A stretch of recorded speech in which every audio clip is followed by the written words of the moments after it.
Hi, good morning. Happy Saturday, and welcome to OMG I'm a Caretaker.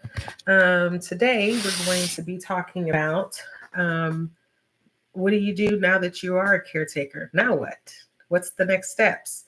Um, One of the things that I like to make sure I'm talking with families about as they come in my office on a daily basis is, do you have your village? You have to build your team. You have to build your village. What does that mean? If you are taking care of mom and dad, they have special needs. Have you set up their medications with their pharmacy? Are you familiar with what their Medicare Part D benefits cover if they have Medicare? If they have a managed Medicare plan, it's still the pharmacy still falls under their Part D benefits. Do you know what it covers? Do you know how much out of pocket expenses you're going to have for those monthly medications? It's time to start doing a little bit of research to familiarize yourself with what those costs are going to look like every single month from medications your parents or your loved one may be on oxygen, something like that. But it's as you're building your budget every single month, then one of the things you want to do is build those costs into your budget. Um, if you're having to set up physician appointments, does your mom or dad or whomever you're caring for, do they have a primary caregiver? If they don't have a primary caregiver, it's time to start looking for a primary care provider. I'm going to have some links in the description, some places you can go to find a primary care provider.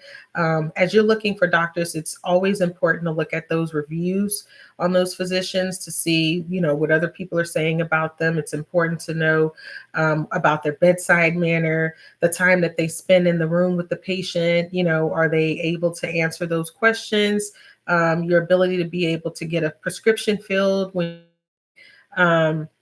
how responsive is the office if you call and it's after hours, they have an answering service. Are you getting a call that day, or is it going to be the next day, or possibly not at all?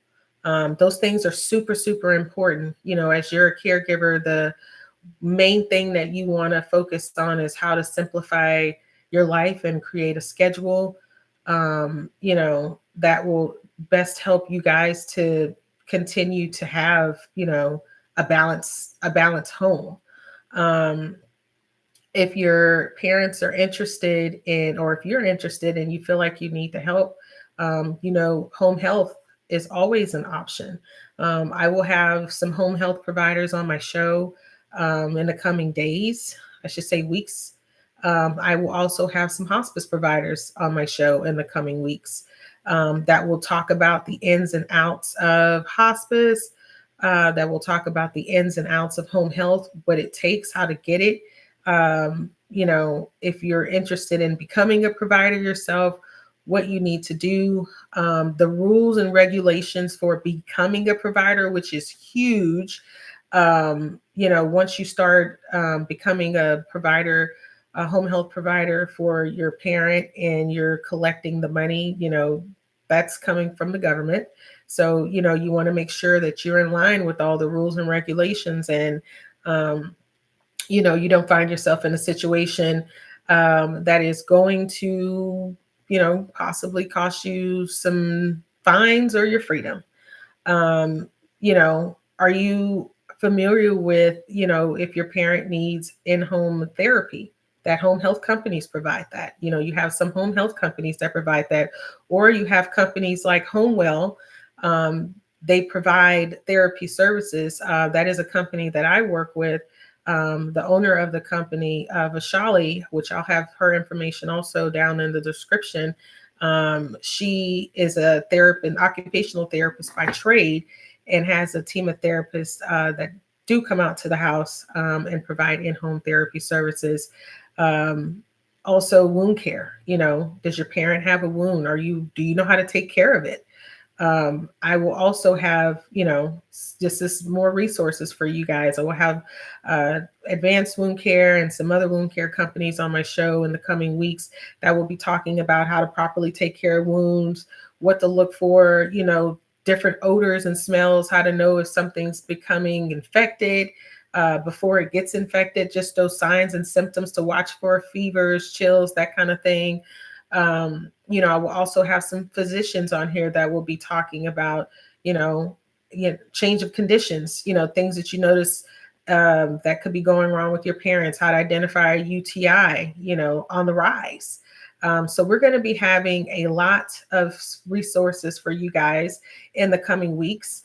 But I wanted to pop on here and just start building the conversation in anticipation for the things that I know that are coming in the coming weeks. And like I said, talking about things like home health providers, hospice providers, caregivers, respite stays. Do you know what that is? Have you ever heard of it? Do you know how to access it?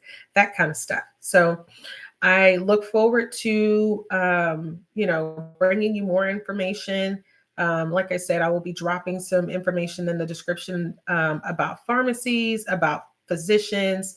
And like I said, be sure to check on those reviews. So as you're, building those relationships with those doctors, that you are assured that the relationship is good on both ends and not just on one end. So as always, if you guys have any additional questions or you have a topic that you would like me to cover, you may email me at tbaldwin@developme10x.com. I look forward to coming back on here and bringing you more information. Have a great weekend. Bye.